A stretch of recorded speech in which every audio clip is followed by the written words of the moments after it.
Hi all, new season, new series of Off the Post podcast. Basically aiming to get this up on the channel every week and at least more regular anyway. We only did a couple episodes of this at the end of last season. I kind of regretted kind of cutting it off when I did. I should have kept it going, but hopefully we get this up every week, have a bit of fun with this, cover say 15-20 minutes of football and just have a bit of fun in the process. Get you guys involved in the comments on Twitter and social media in general. So if you want to get involved, welcome to comment about your team or manager or whatever it may be regarding your club, and we'll definitely get a wee bit of a chat on that. And if you want involved as well, you can also send clips, like audio clips, or if you want to get into a discussion, then let me know on Twitter especially, and we'll get into discussion on that. All social media links are down in the description as always, folks, so we can smash links, be awesome, sub to the channel if you're new. Follow me on Twitter at GSLegend. All the links are down below for posting channel and social media links as always. So jumping in, folks, we're not going to take too long. The main focus of this podcast this week is focusing on the British teams in Europe, and also just kind of who we potentially expect to get where in regards to Europe. So for me, Celtic, they obviously played against Rosenborg last night, or Rosenborg even, and they won 3-1 very impressively. I could not fault them at all, and I would say that from this, I would say they should get into the group stage. I think they will make the playoff round at least. They seem to have a habit just now. Yes, they scored 6 goals against Alashkert with no response. That was 3 goals in the home and 3 goals in the away leg. I fancy them to get at least a goal or 2 in Norway, and then I would say if they can finally bulk this team up, whether it be in the AEK Athens game or playoff game or wherever it may be, because I know the squad will obviously kind of come back once Boyata, Lustig kind of come back, because they obviously Belgium and Sweden got to the latter stages of the World Cup, so these guys have a lot of extra time to play due to that. Well, guys like Gamboa and Rogic, they only were in the group stage and they came back, and obviously Gamboa played against Rosenborg, so it makes it a little bit more interesting. But they've got to remember as well, guys like Ajir, Hendry, Simunovic, these guys, yes, they're alright, but people can't just keep relying on them. You need someone with that bit of experience. Like, I know that I think that was the assumption with Comper, but Comper, I just get the impression is just getting, they're going to dump him. It's like they wasted like £1 million or whatever to bring him in, and I think he'll just be pretty much shown the door. Might end up back in Germany with, say, like a Union Berlin or whoever in Germany, for example. I just used Union Berlin as an example because they seem to be doing a fair bit of business for what I've saw. But for me personally, Celtic, I fancy them to at least make the playoff round. It depends who they would get. I feel they've just got enough to beat Rosenborg and enough to beat AEK Athens, despite AEK Athens having a little bit of a resurgence, as it were, in the last couple of years, and they seem to be a decent outfit just now. So time will tell, of course. And guys like Aberdeen, Burnley, Rangers, Hibs, these kind of teams, they're going to have an interesting Europa League qualifying campaign. Aberdeen, Burnley, this is the one that everyone's talking about. It should be interesting. I've spoke to a number of Aberdeen fans, I've spoke to a few Burnley fans. Aberdeen are hopeful that they can get a result in the home leg. They want to make the home game as hard as possible for Burnley. Like, they played West Brom in a pre-season friendly. This was used to prepare them for Burnley tonight, and they gave a good showing, in all honesty.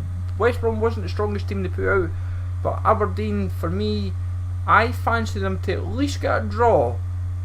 I feel they'll get a draw. I don't think they'll win. They may nick it. It depends how much Burnley kind of put into this. If they go all guns blazing, then they could win, say 2 or 3-0 or like 3-1. But Burnley may not get the chances going their way, and like Aberdeen just might, because they've had enough experience at European. Yes, they've had European experience over the recent years. They've been in the qualifying round, played their fair share of teams over the years, like Fulham Esch, for example. And time will tell. That's what might play into this. But I fancy Aberdeen to maybe nick either the home game or get a draw. It then would determine, I would say, the away legs would be the harder one. Aberdeen not seem to be the best of travellers, so it shall be an interesting 2 legs. I think whoever wins this tie will not go through to the group stage regardless. I feel Istanbul, Besiktas, who they drew in the third qualifying round, Aberdeen or Burnley, I feel will beat them regardless. I feel Istanbul just have a bit too much for both. So you never know what might happen in regards to that tie. Hibs, they have got Asteris Tripolis tonight, and I fancy them to go through on the two legs. It's going to be very difficult. Bookmakers seem to have it fairly tight. There's very little to separate.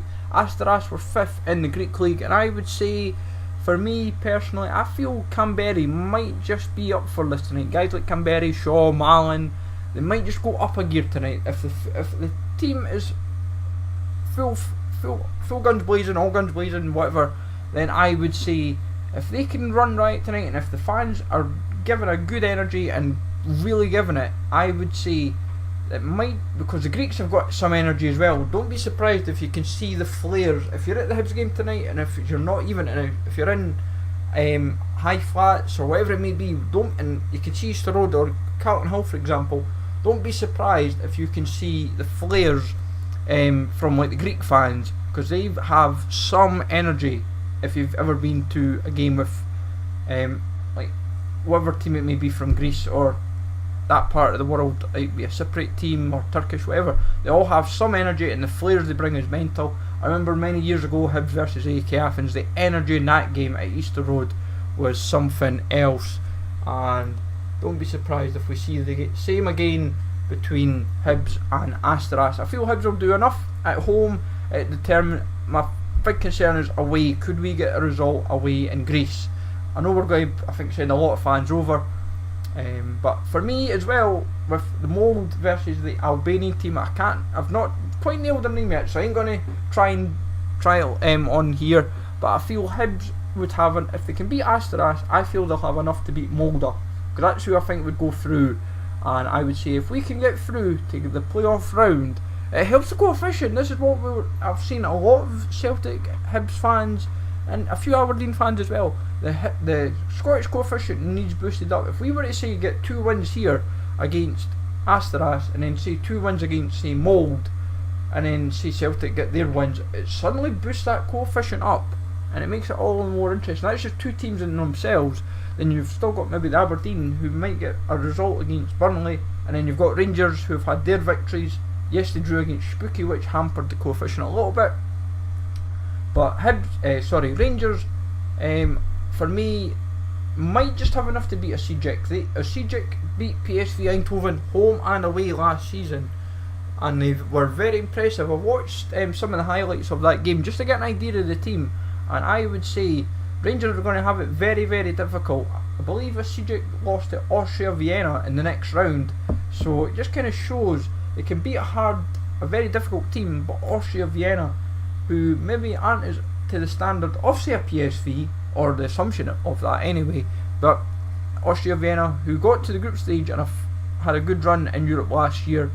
But for me, Rangers, I would say if they can get past Osijek, then they have the possibility of facing Maribor, who are like the hammer of the Scottish teams. They've beaten Hibs, I think they've beaten Celtic if I remember right, and they've beaten like other teams in Scotland. Should make fun viewing. Now I'm going to put it on to Aberdeen fan, Kyle. He used to do YouTube and so forth. He's very much into Aberdeen. I'm going to put his clip in just now, so I'm going to shut up for a few minutes, let him speak, and then I'll jump back in and I will continue the chat from there, folks. So be back in a couple minutes. The new season is going to be hard for Aberdeen. We've lost quite a lot of our first team players, while teams around us have just got stronger over the summer with some cracking signings. A lot of us fans don't have much faith right now for the signings we have made, but if we can finish second, it would be lovely. I can't see us finishing first. I can see Celtic winning the league. I wouldn't be too surprised if Hibs or Rangers take second or third and we drop down to fourth, but I can only hope that we get second place. But realistically, I'd like to say we're going to finish third this season. Summer transfers, we've done absolutely diabolical. We've lost our home midfield, lost Kenny McLean, Ryan Christie went back to Celtic, Anthony O'Connor, Carrie Anderson, lost Adam Rooney as well, so a big blow because he's one of the best strikers I think we've had under Derek McInnes. But with the signings of Lewis Ferguson from Hamilton, Chris Forster from Peterborough, and Michael Devlin is back from injury, so he's finally playing. Him and McKenna look solid together at the back. Foster looks like a cracking player. Ferguson, 19 years old, got a long way to come on, but I can't take much away from him. I think he'll be a good player when he gets into it. And also the signing of Stephen Gleeson, who is going to have the experience. He's had it down south, so I believe he can take that up to Scotland. I also wouldn't mind seeing coming in Louis Mott. We need a new striker. We're linked with Louis Mott. We've looked with him before. If we get him, we get him. Just got to hope he's still in that Motherwell goal scoring form.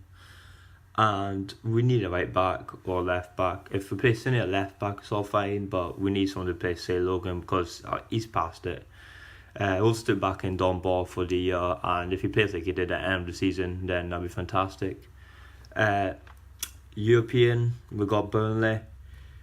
A lot of people are writing us off, but we do 1-1 with West Brom in a pre-season game. West Brom had the first team out, so there's hope. There is hope in that game against Burnley. We can't afford to give away a goal on Thursday, but if we can go down and beat them 1-2-0 at Pittodrie, and then just hope for the best that we can hold on and just do it at turf, then a draw against Istanbul will be very nice for round 3, and it could be our best chance of qualifying for Europe.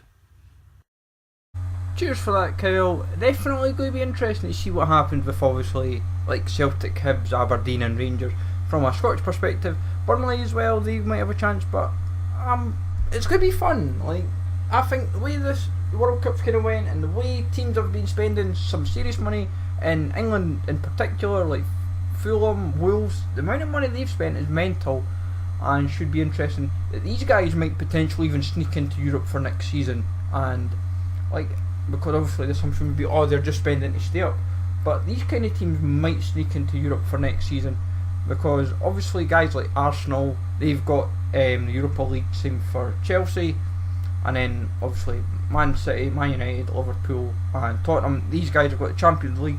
I would fancy say 3 of the 4 that maybe make the last 60, maybe all 4, you never know. But I would say, looking at the draws just now, I would personally say that Celtic will make the playoff round at least. Aberdeen are probably going to get knocked out in the second round to Burnley, who will in turn get knocked out by Istanbul Basaksehir in the third round. I think Hibs will make the playoff round. I just get a sneaky feeling the draw has just went in our favour. I looked at the groups and I thought Mould was the one I fancied. If we get Mould, it might just give us a chance to get into the playoffs. It's going to be hard.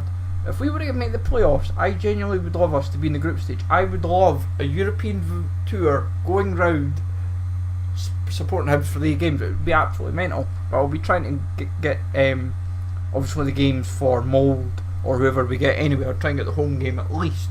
And then Rangers, I fancy them to get to the third round. Depending if Maribor gets through, I would still say I feel Rangers are trying to improve this team every week, and if the team can click, I fancy them to make the playoff rounds as well. I will admit that I want them. I would like them through to the playoff round at least. Personally, I would love Hibs and Rangers in the group stage. Same for Celtic in Champions League, and then Aberdeen as far as they can as well. Then it's going to be fun and games regardless. Betfred Cup, obviously Hearts have had their shenanigans with the Cove Rangers. Let me know if you are a Scottish football fan. Let me know your thoughts on this. I personally feel Hearts should be kicked out. Cove Rangers should have been given the 3 points, and the fine I wouldn't have gave to like the FA, or like when the FA gave it, the SFA gave it to Hearts, saying it's £2,000 because it's £8,000 suspended or something.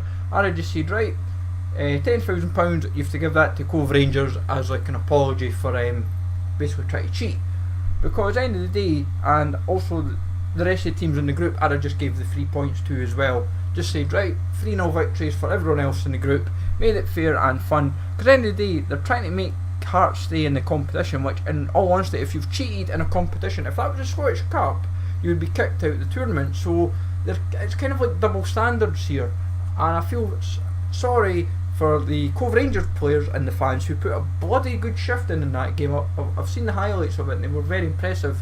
Cove Rangers doing a lot of buying to get themselves into League 2, and also the rest of the teams in the group who shouldn't be having to play a team that had to cheat due to an unregistered player. But that is the joys of football. SFA couldn't run a monkeys, and obviously the Queen's Park Hampden scenario as well. Queen's Park obviously play at Hampden, and I think they're getting held to like a £10 million ransom by the SFA, and obviously it could hamper Queen's Park existence, which is a blooming shame at the same time. So end of the day, Scottish football is getting kind of the higher ups are making a Mickey Mouse of it, whereas the teams are just trying to do what they can on the pitch regardless. But hopefully you enjoyed this, folks. Not as long or short or any of that matter, but Sparks League's always sub to channel for new format to it. G Legend. Hope you enjoyed this, and I'll catch you all later.